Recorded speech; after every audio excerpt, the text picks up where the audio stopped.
الہی میں ہوں بس خطاوار تیرا، مجھے بخش ہے نام غفار تیرا۔ الہی میں ہوں بس خطاوار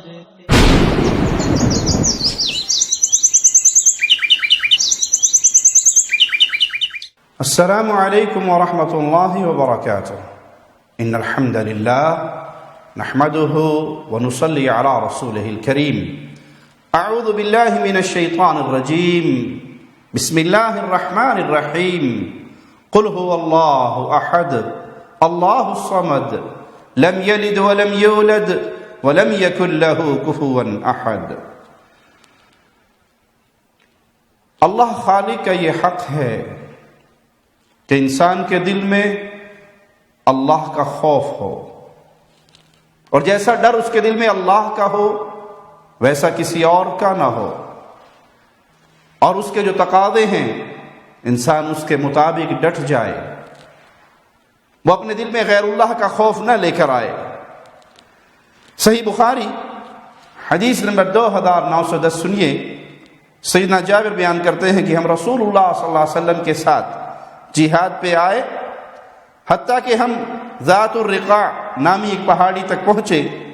ہماری عادت تھی ہم کسی گھنے درخت کو دیکھتے، چھاؤں دار جگہ کو، تو وہ رسول اللہ صلی اللہ علیہ وسلم کے لیے چھوڑ دیتے تاکہ آپ آئیں اور اس کے نیچے آرام کریں۔ آپ کی تلوار اس درخت کے ساتھ لٹکی ہوئی، ایک مشرک آتا ہے اور آپ کی وہ تلوار لے لیتا ہے اور میان سے نکال کے کہتا ہے، کون ہے جو آپ کو مجھ سے بچائے گا؟ تلوار ہاتھ میں ہے، پیارے نبی کریم صلی اللہ علیہ وسلم اس کے سامنے ہے اور وہ ڈرا رہا ہے، کون ہے جو آپ کو مجھ سے بچائے گا؟ تو آپ علیہ الصلوۃ والسلام نے فرمایا، اللہ یمنعنی منک، اللہ تعالی مجھے تم سے محفوظ رکھے گا۔ موت و زندگی اللہ کے ہاتھ میں ہے، تمہارے ہاتھ میں نہیں، یہ اللہ کے ہاتھ میں ہے۔ اگرچہ تمہارے ہاتھ میں بظاہر تلوار موجود ہے، لیکن اس پر کنٹرول و اختیار تو میرے اللہ کا ہے، تم اس سے میرا کچھ نہیں بگاڑ سکتے سوائے وہ جو اللہ نے میرے نصیب میں لکھا ہے۔ وہ اللہ کی ذات ہے جو مجھے تم سے محفوظ رکھے گی۔ اس کے ہاتھ سے تلوار گر گئی۔ رسول کریم صلی اللہ علیہ وسلم نے نماز پڑھائی، جماعت نے، صحابہ کے ایک گروہ نے آپ کے پیچھے 2 رکعتیں پڑھی، پھر آپ نے دوسرے گروہ کو 2 رکعتیں پڑھائی، آپ کی 4 ہو گئی اور لوگوں کی 2۔ اس حدیث سے ہمیں سبق کیا ملا کہ بظاہر انسان اسباب سے تو ڈرتا ہے، اسباب کی دیکھ کر خوف طاری ہوتا ہے، لیکن دل میں جتنی رب کی توحید جاگزی ہوتی ہے اتنا اللہ پر بھروسہ ہوتا ہے، اتنا ہی اللہ کا خوف دل میں ہوتا ہے کہ اللہ کے ہاتھ میں سب کچھ ہے، کوئی میرا کچھ نہیں بگاڑ سکتا۔ ہاں، جو اللہ نے میرے نصیب میں لکھا ہے صرف وہی مجھے ملے گا۔ صحابہ کی جماعت پیارے نبی کریم صلی اللہ علیہ وسلم کے پاس آئی، صحیح بخاری حدیث نمبر 3612، اور آ کر اپنا حال بیان کیا، اے اللہ کے نبی صلی اللہ علیہ وسلم، آپ دیکھ رہے ہیں ہم کس حال میں ہیں، یعنی کفار کا ہم پہ ظلم و ستم کتنا بڑھ چکا ہے، آپ اللہ سے ہمارے لیے مدد مانگیے۔ تو پیارے نبی صلی اللہ علیہ وسلم کہتے ہیں، کان الرجل فی من قبلکم یحفر له فی الارض فیجعل فیہ فیجاء بالمنشار، تم سے پہلے جو لوگ ایمان والے گزرے ان کا حال کیا ہے کہ ان میں سے ایک شخص کو لایا جاتا جس کے لیے زمین میں گڑھا کھودا جاتا اور اسے اس زمین کے اندر گاڑ کے اس کی ٹانگوں کو، پھر ایک آرا لایا جاتا جو اس کے سر پہ رکھا جاتا اور اس کے سر پہ اس آرے کو چلا کے اس کے 2 ٹکڑے کر دیے جاتے، لیکن اس کے باوجود وہ اپنے دین پر قائم رہتا، اس کو زندہ کو 2 ٹکڑے کر دیے جاتے لیکن وہ اپنے دین سے نہ پھرتا، اس مصیبت پہ صبر کرتا اور اس کے دل میں خوف صرف اللہ کا ہوتا کہ اللہ نے میرے نصیب میں یہ لکھا ہے، یہ مجھے مل کر رہنے والا ہے، اور جو میرے اللہ نے میرے نصیب میں نہیں لکھا وہ مجھے کائنات میں کوئی نہیں دے سکتا۔ وَيُمْشَطُ بِأَمْشَاطِ الْحَدِيدِ مَا دُونَ لَحْمِهِ مِنْ عَظْمٍ أَوْ عَصَبٍ، یا کوئی شخص لایا جاتا جس کے جسم سے اس کے گوشت کو لوہے کی کنگھیوں سے، اس کی ہڈیوں سے جدا کر دیا جاتا۔ زندہ کے جسم میں لوہے کی کنگھیاں پھیری جاتی، ان کا گوشت ان کی ہڈیوں سے جدا ہو جاتا، اس کے باوجود وہ اپنے دین پہ قائم رہتا، اور یہ تکلیف بھی اس کو اس کے دین سے پیچھے نہ کر سکتی۔ آپ نے فرمایا اللہ کی قسم یہ دین غالب ہو کر رہے گا، حتی یسیر الراکب من صنعاء الى حضرموت لا یخاف الا اللہ، یہ دین غالب ہوگا، اللہ کی دین کی حکومت غالب ہوگی، قائم ہوگی، یہاں تک کہ مسافر چلے گا صنعاء سے حضرموت تک اور اس کے دل میں سوائے اللہ کے ڈر کے کسی کا ڈر نہ ہوگا۔ مگر تم لوگ جلدی کرتے ہو، ان مظالم پر صبر کرو اور اپنے سے پہلے اہل ایمان کے حال کو سامنے رکھو۔ اس حدیث میں بھی اللہ کے نبی صلی اللہ علیہ وسلم اللہ کے راستے میں آنے والی تکالیف پہ صبر کا درس دے رہے ہیں، اور صرف ایک اللہ کے خوف کا درس دے رہے ہیں کہ مسافر روانہ ہوگا صنعاء سے، حضرموت پہنچے گا، اور اس کے دل میں سوائے اللہ کے خوف کے کسی کا خوف نہ ہوگا۔ عبداللہ بن مسعود سے روایت ہے کہ رسول اللہ صلی اللہ علیہ وسلم نے فرمایا، اور یہ روایت ابو داؤد میں ہے، اقتلوا الحیات کلہن فمن خاف ثأرہن فلیس منی، تمہیں سانپ نظر آئیں تو سانپوں کو قتل کر دو، تمام قسم کے سانپوں کو قتل کر دو، مار ڈالو، جو شخص ان کے انتقام سے ڈرے وہ مجھ سے نہیں۔ بعض لوگوں میں یہ بات مشہور ہے کہ سانپ کو اگر ماریں گے تو اس کا جو ساتھی ہوگا، نر کو مار دیا تو مادہ، اگر مادہ کو مار دیا تو نر، وہ آتا ہے اور وہ اس مرے ہوئے سانپ کی آنکھوں میں اس کے قاتل کی تصویر دیکھ لیتا ہے اور پہچان لیتا ہے اور جانتا ہے کہ یہ اس کو کس نے مارا ہے، اور پھر سانپ انتقام لیا کرتا ہے۔ یہ بات جو حال میں مشہور ہے۔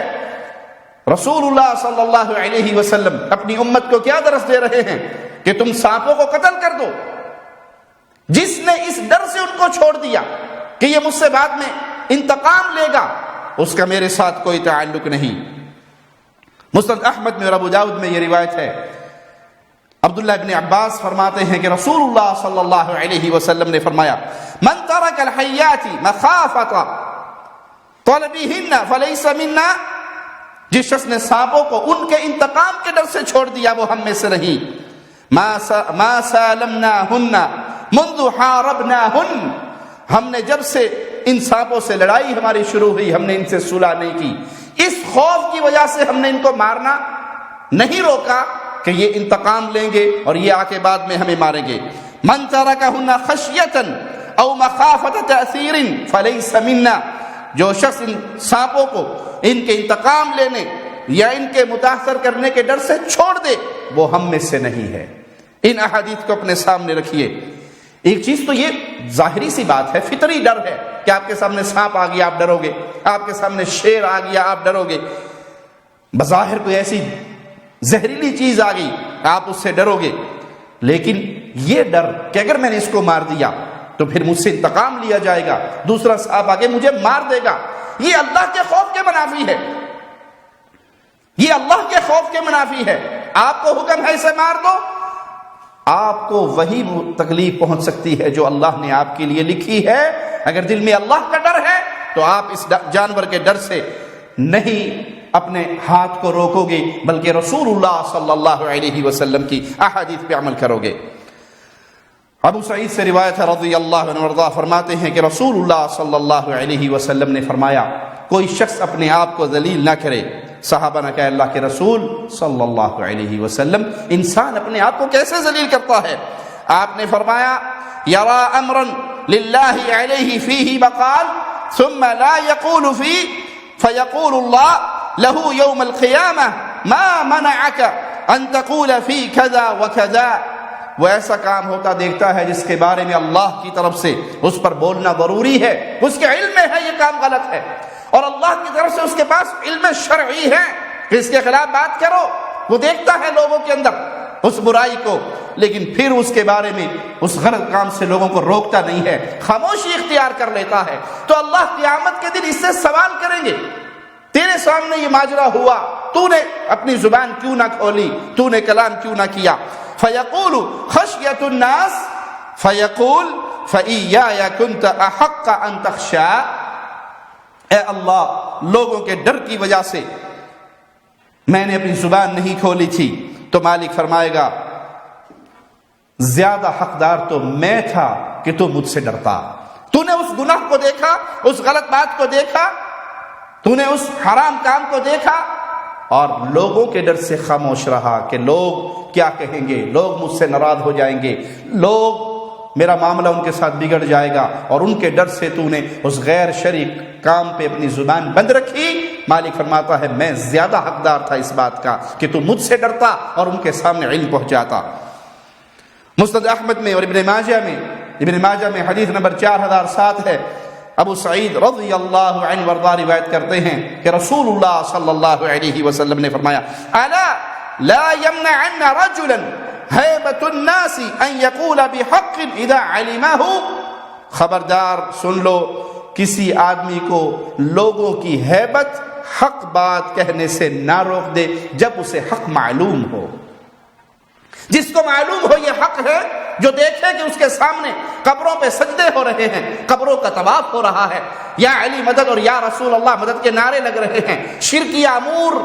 عمل ان پہ ہو رہا ہے، بدعات کا دورہ ہے، اور وہ جانتا ہے کہ یہ شرک ہے، وہ جانتا ہے یہ بدعت ہے، لیکن وہ لوگوں کا خوف، لوگوں کا ڈر اس کے اوپر حاوی ہو جاتا ہے، اور وہ اس مجلس میں بیٹھا بھی رہتا ہے لیکن اپنی زبان کو لوگوں کے ڈر سے نہیں کھولتا، تو یہ رسول اللہ صلی اللہ علیہ وسلم کی تعلیمات کے خلاف جا رہا ہے۔ آپ نے فرمایا کسی شخص کی ہیبت، کسی شخص کا ڈر تمہارے دل میں ایسا نہ ہو جو تمہیں حق بات کہنے سے منع کر دے۔ اسی لیے رسول اللہ صلی اللہ علیہ وسلم کثرت سے یہ دعا کیا کرتے تھے، اے اللہ ہمیں اپنی خشیت میں سے، اپنے خوف میں سے اتنا حصہ دے دے جو ہمارے اور گناہوں کے درمیان میں حائل ہو جائے، جب نفس گناہ کی طرف جائے تو تیرا ڈر ہمیں یاد آئے، تیرا خوف ہمارے اوپر طاری ہو اور ہم اس خوف کی وجہ سے اس گناہ سے دور ہو جائیں۔ وَمِن طَاعَتِكَ مَا تُبَلِّغُنَا بِهِ جَنَّتَكَ، اور اے اللہ اپنی اطاعت سے اپنے اتنا حصہ ہمیں عطا فرما دے کہ جس پر ہم تیری جنت کے اندر داخل ہو جائیں۔ وَمِنَ الْيَقِينِ مَا تُهَوِّنُ بِهِ عَلَيْنَا مُصِيبَاتِ الدُّنْيَا، اے اللہ ہمیں یقین میں سے اتنا حصہ عطا فرما دے کہ دنیاوی مصیبتیں وہ ہمارے سامنے ہلکی ہو جائیں۔ یہ پیارے نبی صلی اللہ علیہ وسلم کی مبارک دعاؤں میں بڑی برکت والی دعا ہے۔ اے اللہ ہمیں ہماری آنکھوں سے، ہمارے کانوں سے فائدہ اٹھانے کی توفیق عطا فرما کہ ہم تیرے دین پہ عمل کرنے والے ہوں، ہمارے یہ اعمال تیرے دین کی خدمت اور تیری فرما برداری کے اندر ہماری مدد کرنے والے ہوں۔ تو ان تمام احادیث سے ثابت کیا ہوا کہ اللہ کا ڈر وہ سب سے بڑی چیز ہے جو انسانوں کے اوپر غالب ہونی چاہیے۔ اللہ کا ڈر وہ عظیم چیز ہے جو دلوں کے اندر